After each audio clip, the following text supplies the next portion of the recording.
ധാരാളം വികസനം നടക്കുന്ന ഒരു സ്ഥലമാണ് എടപ്പള്ളിയെങ്കിലും കനത്ത ട്രാഫിക് ബ്ലോക്ക് ഒരു ശല്യമായി മാറിയിട്ടുണ്ട്.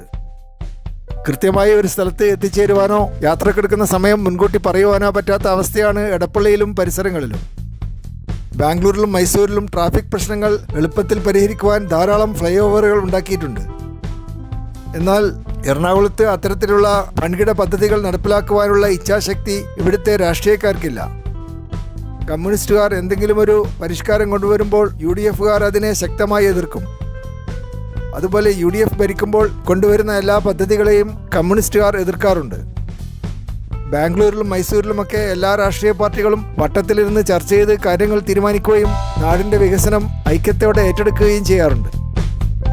എന്നാൽ കേരളത്തിലെ ആശാരിമാർക്ക് വട്ടമേശ ഉണ്ടാക്കാൻ അറിയാത്തത് കൊണ്ട് എടപ്പള്ളിയിലെ ട്രാഫിക് ബ്ലോക്ക് ഇനിയും കൂടിക്കൂടി വരുന്നതല്ലാതെ ഇക്കാര്യത്തിലൊരു പരിഹാരം ഒരിക്കലും ഉണ്ടാവുകയില്ല.